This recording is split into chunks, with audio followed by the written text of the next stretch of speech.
Hello and welcome to Tea Time Theology. I'm Ivy Swinsky. Today's guest is the Reverend Sunil Chandy, and we will be talking about evangelism. Hi, Sunil. Thank you so much for being with us today. Thank you, Ivy, for inviting me. This is exciting for me. Yes. So let's start with your Bible quote. Sure. Okay. So I have a couple. Cool. All right. So the one that I really like is, neither do people light a lamp and put it under a bowl.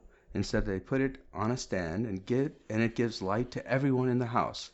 The same way, let your light shine before others, so that they may see your good deeds and glorify your Father in heaven. Matthew chapter 5, verse 15. Wonderful. And why did you pick that quote? What about that speaks to you about evangelism? I think light. Mm-hmm. Light. I mean, I think the whole thing about evangelism is this idea about bringing good news. Mm-hmm. Bringing light and hope and joy to places where you don't find it often, right? Mm-hmm. And so the root of evangelism is evangelos, which comes from the Greek, which is good, and then it has this part that says angelos, which means messenger, almost angels, right? Yeah. So evangelism is all about bringing a good message, a hopeful message to people. Awesome. And it's sacred work, of course. Yes, of course. So my secular quote is "Cut to the Feeling" by Carly Rae Jepsen. And the specific quote that I have for that is, "I want to cut through the clouds, break the ceiling. I want to cut to the feeling. I want to play where you play with the angels." Mm-hmm. And I took out one stanza in there. But I like that sort of idea of evangelism being about sharing a feeling. Yeah. I thought it was, and when you sent me another quote you sent me was by Katrina and the Waves, which was like, I used to love that song in the 80s. Oh, wow. Yeah. That was me. But what I was thinking about that, which was really pretty cool, was, waiting for my wife when she comes back from work, I'm like an empty nester right at this moment, and when she comes back home, and I'm just so happy. Yeah. And she's usually, and when we talk, it's about what's happened to her through the day, and what she's doing, and it's news. It's good news for me, and it just makes me feel good, just to be around her too. So, she doesn't always think so. No, absolutely. No, I get that. My music taste has been described as the type that would be in a Target commercial, which was not particularly unfair. But it's that sort of, but you can think exactly that sort of vibe that Target is trying to sell, of that upbeat world. And I think when trying to pick a quote for me for this, it was more that I was trying to figure out a quote that was that feeling, because that, I think, is the root of what evangelism is. Yes, right. I think with evangelism, you have to have a message, right? You have to have a message that you really believe in. And for me, the gospel has been that message. The church has been that message. I mean, I left the church early in my life. I mean, I left, I was a son of a priest, but, I was a biochemist. My first degree was in pharmacy. And, there was a time when when I was just wondering, is this really myth? Is this really important for me? Is this all kind of just story? What does it mean?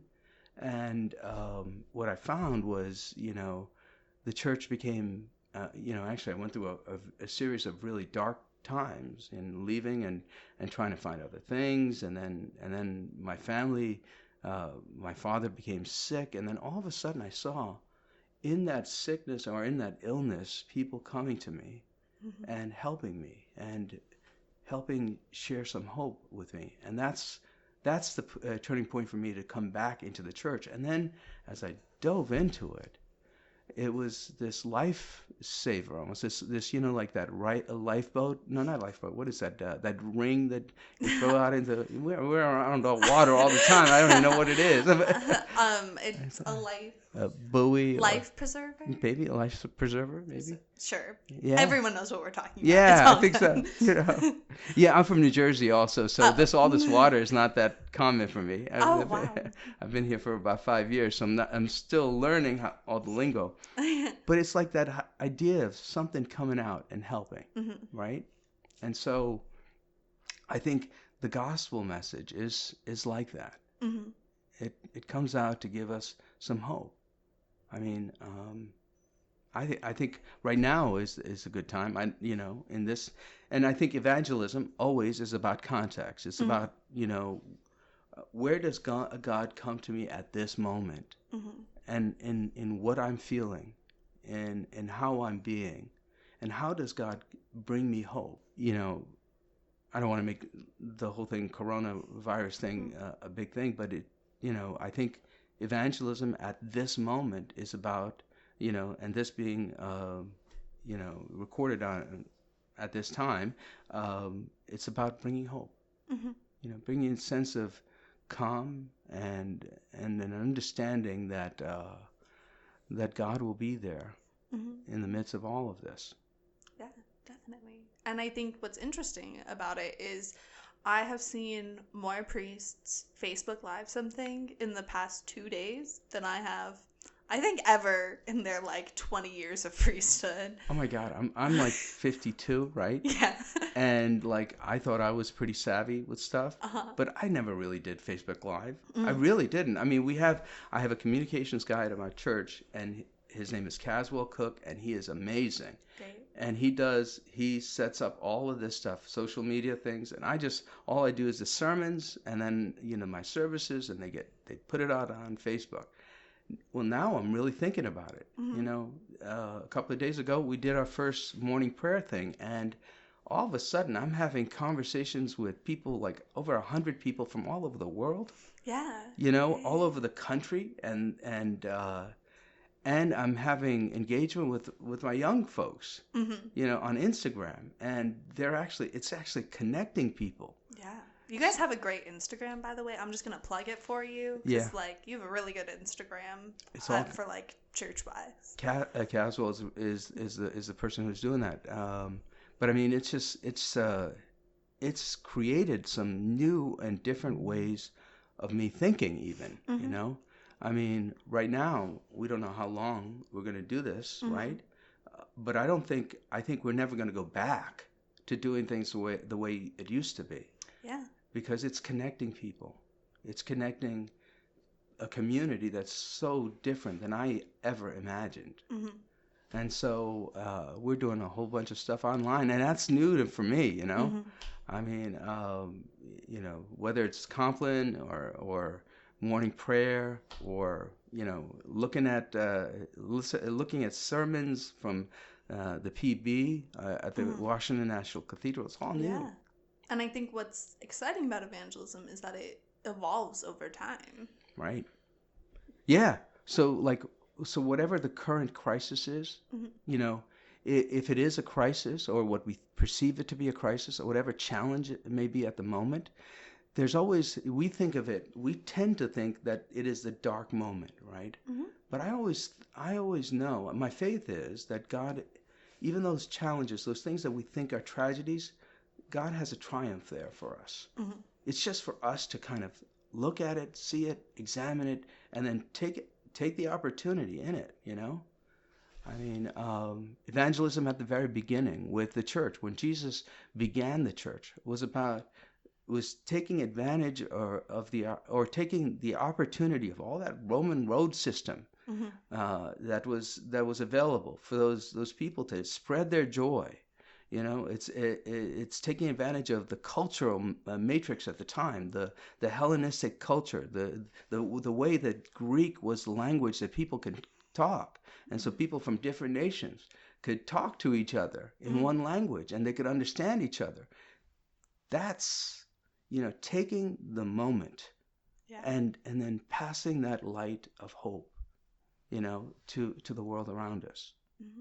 And you can see touchstones of that in the Episcopal Church as well. Like, you could say that the creation of the Book of Common Prayer was a form of evangelism, Oh right? yeah, oh yeah. I mean, Gutenberg and the printing press, the Bible, the Book of Common Prayer, they're all about connecting people to an experience of God. Mm-hmm. I think we're at a wonderful moment. But I mean, every moment is wonderful, right? Yeah. Filled with pregnant, opportunities. Mm-hmm. But especially now, when we think that we're in a moment of sadness, of great tragedy, great pain, I think God always calls us to say, to look at it from different ways. Mm-hmm. I had a text from a young lady, and she saw the morning prayer thing, and she goes, and she was trying to be kind of coy with her question, which goes, "Is this the end of the world?" That type of thing, right? Yeah. I mean, I don't believe this, Father, but is this the end of the world? And I'm like, maybe. In one way. I mean, I don't think it's going to be the end of our world like this. Yeah. But in a way it is, because it's an end of the way we see our world at this moment. Mm-hmm. We're never going to be the same after this. And so what it is we're moving into a new place, and God's there already. Yeah. So we're around water, right? And one of the stories I'd love to share is this idea about, I've never been really, like, I'm in Westerly, Rhode Island, Yeah. I mean, we have, like, it's a great church. Christ Church is an amazing church. And we have these beaches that are amazing, and we have, like, the Pawcatuck River. But in the 5 years that I've been here, I haven't really been in the water, really. Oh my God. Only like 3 times, Mm-hmm. And so, like, the bishop did this river pilgrimage the other day. Mm-hmm. Or not the other day, last year. Yeah. And I went on it, right? And I'm from Jersey, Yeah. And I don't know how to swim well, God. And it was terrible, and so, but I didn't, the bishop asked, and I'm like, yeah, I'm not going to say no, There's a couple of times you just have to say yes. Yeah. Sure. And so what happened was I got on this canoe, and I had the guide in front of me, and everything was really pretty cool for a while. And I saw something really wonderful about Westerly. I finally realized that it's a water town, Yeah. Everything is kind of like is involved with water. Mm-hmm. And then what happened was, as I was looking around, I did something, and what we did was the boat capsized. Oh no! It turned over, and I was like in the water, and I was flailing. Yes. But the funny thing about it was that it wasn't really very deep water. It came up to my chest, but I was still kind of like worried. I was panicking. Yeah. And then what happened was the guide said, "Well, can you just float on the water?" And I'm like, and I was thinking about my early swimming lessons and stuff, and floating on the water is kind of like you're kind of cradled in the water. Mm-hmm. But all I could think about was drowning, right? Yeah. And then all these other people came in, and they were looking. They were like, I saw these look of panic on them, right? The bishop, they're all worried about me. And then I said, well, that made me feel better. And the reason for that is because I thought to myself, these guys won't let me drown. No. Right? No. That's when I started to relax. Mm-hmm. And I found myself, and then I started to just breathe, knowing that I'd be okay. Mm. And then I started to float. Mm. And then the guy told me to get back into the boat. How from floating to get back into the boat. We had 2 boats next to each other. I put my arms around it and floated, and then pulled my body into it. And I think that's the type of moment we're in right now. Mm. We have to trust. Mm-hmm. And we have to trust and then pass on that light of faith to the person around us. Mm-hmm. And so evangelism, I think, is about passing on that good message, that hopeful message, wherever and whenever we are. Yeah. So you recently did a Way of Love seminar. Is that the right word to use? And I know, like, the basics of the Way of Love, but for someone listening at home who may not know what that is, can you give us a brief explanation of it? So the Way of Love is an initiative by the National Episcopal Church. It's supported by or introduced by Michael Curry, and so his whole evangelism team has embraced it, and it's a way to practice the Christian faith. Mm-hmm. And so there are 7 steps to it. You learn, you pray, you worship, you bless, you go, you rest, and you turn. And it becomes almost like a circle. Mm-hmm. So you kind of like turn, and then you learn about practices. Then you pray together. You engage in worship together. Then that worship strengthens you to be able to bless. Mm-hmm. Be blessed, and then also to bless others. And then you go out, and you go out into the community. And this is evangelism at its core. Mm-hmm. And then as you do your work, as you do the work of Christ, the work of light out in the world, then you take time to rest. Mm-hmm. And then you turn again, and you go through the same cycle. So, I mean, it's what the bishop, I think in this practice, it helps us to kind of to know that we are part of God's great plan. There's meaning in our life, but there's also not just that we're running and running and running, but we're supposed to enjoy this path that we're on as we proclaim this Christ. Yeah, and one thing that I really like about it is that you can sort of start at any step. Yeah. Really, is sort of the way that it is. So I feel like it's a very come as you are sort of thing. Sometime you walk onto it and you're at your go spot. You're like, I'm ready to do this. Let's figure out what it is. But sometimes you're not. Sometimes you need those other steps before it. Or sometimes you're just like, I need this rest stop because that's where I'm at right now. And that's totally valid, which I think is really exciting about this. It's kind of like the foundation. Yeah. Of where you can build. This thing, what you're doing right now, is an example of it. I mean, it's a way of blessing people. It's a way of going out and doing something. It's the way that it's and in the midst of it, you're learning about people as you interview them, right? Yeah. I think it's beautiful. I mean, I'm hoping that the Episcopal Church, I hope Bishop Curry hears about this. Hopefully. They've got their own podcast. Definitely. Yeah. Something for me about evangelism that I always find kind of hard to wrestle with is that I think a lot of the times the examples we get of evangelism to me feel very my way is right and you need to sort of get in line with it. Yeah. And that's one of the reasons for me, particularly, that's one of those words that I'm like trying to reclaim while creating this podcast is that I don't like the word evangelism or I'm going to come evangelize you because there's something inherently where the word has been changed from its original meaning. Is that something that you also sort of see? Am I my own island over here? So no. I agree with you. I mean, like, so I'm from India, right? Mm-hmm. I was born in India, and India, South India, Kerala, all of India had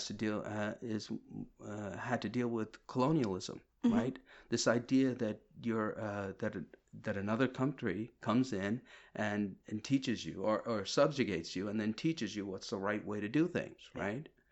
I think that's where colonialism and evangelism can go wrong. I mean, that we had throughout India's history, we had people come in to teach us how to be Christian, right? Mm-hmm. And some of them didn't even know that St. Thomas was there 2,000 years before they came. Yeah.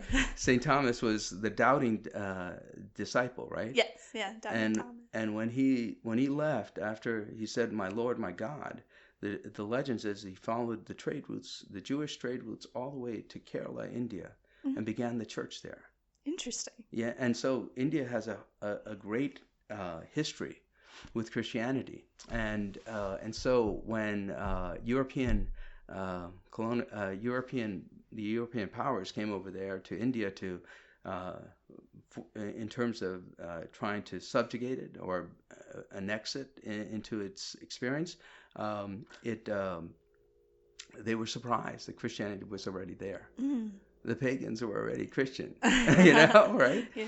And so the thing is, I think that's where we get evangelism wrong, where it is us trying to tell somebody something. We've got some kind of knowledge that makes us better than you. Mm-hmm. Christianity's not like that. My experience of it is not. I mean, I think of the prayer of Chrysostom, which basically says, when 2 or 3 are gathered together in my name, you promise to be in the midst of them. Mm-hmm. Jesus promises that, right? So what does that mean? For me, what that means is that when 2 or 3 are coming together, and there's truth, in the midst of that truth, there's also deep hearing and deep speaking, mm-hmm. respectful of our experiences, respectful that God is working already within us, and then appreciative of that, and then hearing the other person. Mm-hmm. So if you look at Christianity in India right now, you'll see that you'll see semblances of the same things, but you'll see a lot of different things. Mm-hmm. Because, again, context matters. Yeah. God comes and God reveals God's self in the midst of our experiences. Mm-hmm. I, in December, went on a conference, which was part of a bigger thing. It was a 2-day sort of training, but one of the presentations that happened was with the Episcopal Policy Network, who are super cool and amazing. But the one that we did was about civil discourse, which is something that I think is really rooted in evangelism. Oh, yeah. And the idea of we engage in conversation, but to engage in conversation, that also means we have to engage in listening. And it sort of goes back to that way of love where you can come in at any step and wherever you are.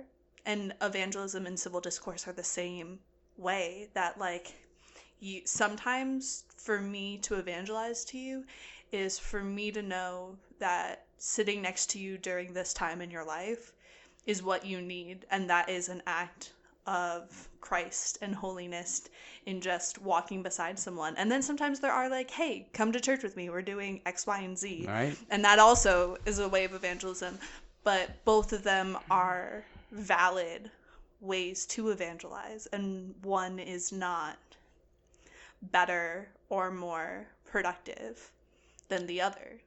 Does that make sense? Yeah. Actually, it makes very good sense. And part of the reason why it makes sense is because, again, it's context, right? Yeah. Sometimes it's about sharing what you know. Sometimes it's about being. It's about just being the best person that God has called you to be at that moment. And that moment may not be to proselytize in any way, to kind of say, to make people feel uncomfortable in that moment, Mm-hmm. So I think, I think that's right. I think you're cool with that. Thanks. No, I always go back to that, the phrase, they will know we are Christians by our love. And that's my personal compass for evangelism. Right. That I never want to make anyone feel like their viewpoints are invalid, no matter what their views or beliefs are, because everyone is created in a certain way. And you could learn from them. Oh, totally. That's right. Absolutely. One of my best friends is Jewish, and she works at a temple Jewish, which is it's a different level when you decide to work for a religious organization. And some of my best conversations about faith and religion happen with her, because we both sort of come from the same basis of having that strong religious background. So, one of the things that I know is that if my work is really successful, mm-hmm. right, I will cease to be a priest or be needed. Interesting. Because what it is I think, what we're called to do is make all of society better. Why is Christianity? Why Christianity? It's to help the world become a better place. Mm-hmm. To help people to realize that they're all a part of God, Mm-hmm. And how we treat one another is important, Mm-hmm. Jesus says, love God with all your heart and love your neighbor as yourself, the 2 core commandments, that sums all the other commandments. And so if that happens, then what will happen is that I won't need to be a priest necessarily. Everyone has access to God. Everyone, everyone knows that they have access to God, and everyone will treat each other well, I've never thought about it that way, that for evangelism and Christianity to succeed, it would make itself obsolete. It's a really radical thought, and I probably will get hate mail for this. No, I like it. But I think if we look at why, I mean, the scripture is pretty clear. Why Israel was chosen? Why Jesus? Mm-hmm. Why the disciples? It's to make the world a better place. Mm-hmm. It's to make us to be respectful, to see the holy in the other person, in our community, and to do good. Mm-hmm. Wow. So how do you evangelize? What's like your go-to? I do both. I mean, I think it's doing and being. I think, we do a lot of stuff. I mean, at our church, a lot of activities that bring people in. But the reason for those activities is to help them find their way, or our way, through the meaninglessness, the darkness of life. I mean, 5 years ago we started a service for first responders. It's now a regional service for fire, police, emergency EMS people, and it's now drawing over like 100 and 200 people, 200 Wow. firefighters and policemen. We have a march in town. It's like we bless everything, all the vehicles and everything. And the thing was, it's powerful because when those folks are going through some hard times, we give them a coin that we bless, and whether they're a policeman, firefighter, or an EMS person, and they hold on to it when they're going through some really dark times. And I have stories of that too, right? People who hold on to it almost like that's the sacred thing that they have that reminds them that what they're doing is meaningful. It's sacrificial. It's heroic, and it helps them not to fall into darkness. When they see all the violence or all the pain or all the suffering, they might just lose themselves in that darkness, but they hold on to the light that way. It also helped us when we had our first shooting. All of a sudden, when in Westerly we had a shooting there, which I never imagined it. So in a day we turned around and we called all of these folks, and then we had this prayer vigil service, and people from outside of the church came in, and it was just to give them a sense of peace. Life in Westerly was shattered for a day, and more afterwards. But I mean, for that vigil service, we prayed together, and we were holding on to each other, saying that this is not all of life. Yeah. And we don't have to lose ourselves on who we are, who are called to be in the midst of violence and in the midst of the pain here. Yeah, that reminds me of there's a church in New York City. It's called St. Paul's Chapel. It's right next to Trinity Wall Street. Yeah.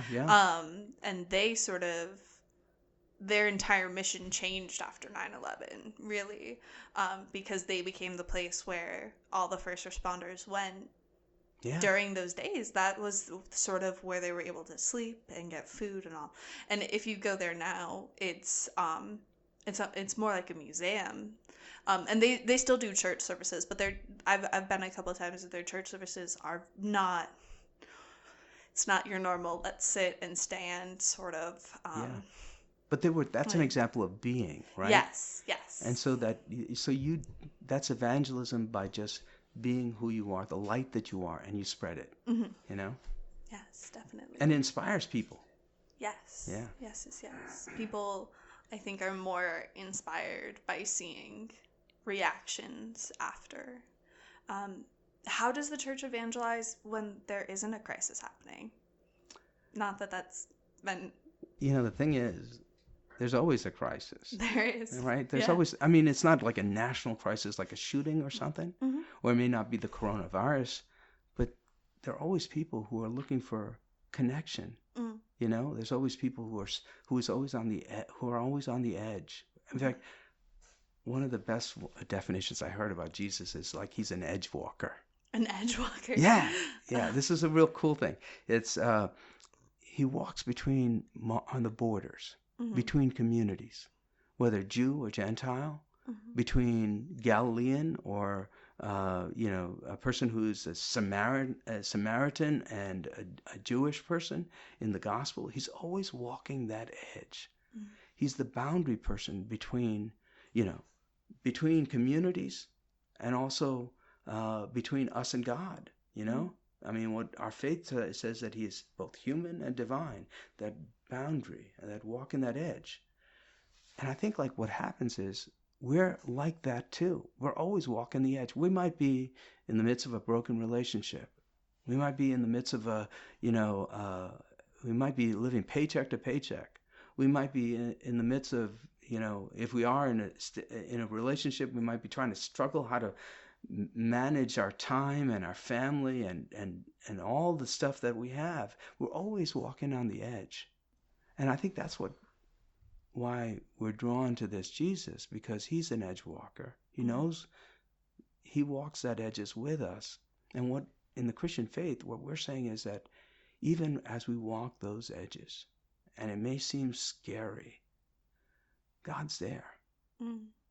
And for me, God gives us the courage to walk those edges in a way that's authentic, that helps us to not discount all the different parts of ourselves, but accept it. And then when we need to improve, when we need to be better people, then God calls us to be better people, kinder, gentler. In the midst of even the coronavirus crisis, right? People can be focused on themselves. Or what we can do is focus our light outside to help people, to be gentle and kind and compassionate. Mm-hmm. Yeah. Why do you think evangelism is so important? Why do you think that's such a core of what the Christian faith is? I mean, after he rose, he said, go out and tell the story pretty much with ascension. To change the world, to make the world a better place. Yeah. Here's a story. When I was younger, I went to Kerala, India, to visit with my relatives, my grandfather. My grandfather, I was about 10 years old, and he passed away about 30 years ago, right? But when I was about 10 years old, he took me by the hand and he said, Sunil, let's go walk, right? It's we're going to go to the prayer meeting, right? And so what we have in my little town, in my little village in India, is a place called Mundipalli. We have this little hill, and we call that a mountain. It's our mountain, right? And then he goes, and we were going from my house, my grandfather's house, to this place that's this tent revival type of thing, where it was filled with light. It was a lot of light there, and it was dark. It was in the evening time. The thing about India is that we don't have like street lights, or in Kerala at Mundipalli at the time, the street lights weren't as common, so there wasn't any ambient light. It was really dark, right? You walk out onto the road, you really couldn't see yourself. You couldn't see your hand before you. My grandfather took his flashlight with him, right? And I said, okay, yeah, that's how we're going to get there. But then he started doing something really weird. He started swinging his flashlight back and forth, kind of like at this steady pace. And I'm like thinking, oh my God, grandfather's a little bit crazy. Yeah. But there was a method in this madness. As soon as we were doing this, and we started walking down the path, our neighbors came out too. And of course, after they exchanged the greeting, they got into line, and they were moving their light back and forth. And it's like, and there was one point, I'm looking up at this hill, or mountain, our mountain, right? And I saw this chain of light going back and forth. And it was going all the way up to that top of the hill where there's that tent filled with light. I think evangelism is about passing on the light so that we can all make it up to that place where light is a part of our life all the time, where we always have hope, where we always have peace, that we understand that we're valued and loved. Yeah, that's a great story. It's wonderful. So the title of your episode is called Sharing the Love 101 Evangelism. What do you think that's an accurate title? Do you think that is the core of what evangelism is? Yeah, I do. I think when we talk about light, when the Gospel of John talks about light, Matthew talks about light, it's really about love, right? Love, that's God's love for us to kind of lift us up from where we are kind of embroiled in our self-love and move us towards another higher type of love, a love that looks at community and helps us to realize that we're part of something greater, you know? And yeah, evangelism is about passing on the love. Do you think that there are inherent ways that we fail at that? I think there are ways in which we are human, and being human, we're also broken. We sometimes worry about ourselves. We look inwardly rather than look outwardly. We think about we're often self-motivated, and those are ways that love becomes diminished. Definitely. You did say that you brought multiple Bible quotes. Did you want to do one of your other ones as well? Oh yeah. Well, so then the other one I liked was "You are the light of the world. A city built on the hill cannot be hid." So yeah. Godspell. Who doesn't love that song? Yeah, that's right. And then the other one, I'm trying to memorize this one. I haven't done a good job of it yet. God is our refuge and strength and ever-present help in trouble. Therefore we will not fear, though the earth give way and the mountains fall into the heart of the sea, though its waters roar and foam and the mountains quake with their surging. And at the end of it, the Lord Almighty is with us. The God of Jacob is our fortress. I think those two, I mean, again, I think evangelism is all about context. How we proclaim the light of God within us, the love of God, is based on our time and our place. And if we understand our time and our place, and we understand that God is there in the midst of it, and maybe even ahead of us, we can be confident, and we could proclaim that light and love. Yes. Do you have any sort of last thoughts for us that if we're going to talk about evangelism, we have to say this or else it doesn't work? I think if anything, just have faith that wherever we are, we're capable. I think there's a tendency for us to always diminish who we are as human beings, right?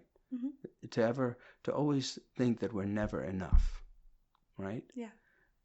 Evangelism, I think, in order to do evangelism well, I think, is to be confident that God has prepared you, wherever you are, in the place that you are, to do that, to spread the light. Yeah. Well, thank you, Sunil, so much for being here with us today. Thank you, Ivy. It's great. If I wanted to see you on a Sunday morning, where could I do that? You could see me on Facebook Live now. Yes, Facebook Live. So on Sunday mornings, we have services at 8 and 10 o'clock at Christ Episcopal Church in Westerly, Rhode Island. Saturday night also. And Wednesday, we have a Eucharist at 10 a.m., at 7 a.m.